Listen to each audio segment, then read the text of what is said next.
নেতাজি বাঙালির গর্ব, কিন্তু নেতাজিকে ঘিরেই ভারতীয় জনতা পার্টির কিছু তুচ্ছ নেতা যে কটু মন্তব্য করলেন। মাথায় পাথর মেরেছিলেন, রক্তাক্ত ব্রিটিশের সৈন্যকে আর নেতাজি সেটাকে অপব্যবহার করেছে।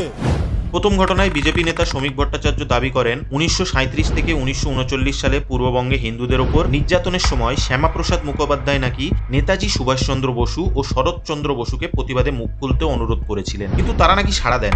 এই বক্তব্যের পর বিভিন্ন মহল থেকে এর ঐতিহাসিক ভিত্তি নিয়ে প্রশ্ন তোলা হয়। দ্বিতীয় ঘটনায় রাজ্যসভার সাংসদ অনন্ত মহারাজ আজাদ হিন্দ ফৌজ সম্পর্কে এমন মন্তব্য করেন যা নিয়ে তীব্র বিতর্ক শুরু হয়। সমালোচকদের মতে তার বক্তব্য আজাদ হিন্দ ফৌজের ঐতিহাসিক ভূমিকা নিয়ে অপ্রয়োজনীয় বিতর্ক তৈরি করছে। এই ঘটনাগুলির পর সামাজিক মাধ্যমে ব্যাপক আলোচনা শুরু হয়েছে। প্রশ্ন উঠেছে, ভারতের স্বাধীনতা সংগ্রামের গুরুত্বপূর্ণ ঐতিহাসিক ব্যক্তিদের নিয়ে জনসমক্ষে মন্তব্য করার ক্ষেত্রে কি এই ধরনের দায়িত্বশীলতা প্রত্যাশিত? আপনার রাজনৈতিক মত আলাদা হতেই পারে, কিন্তু নেতাজি সুভাষচন্দ্র বসুর অপমান একটি বাঙালি হিসেবে মেনে নেবেন? আপনার কি মত? জনগণের বার্তাকে ফলো করে কমেন্টে আপনাদের মতামত লিখে যান।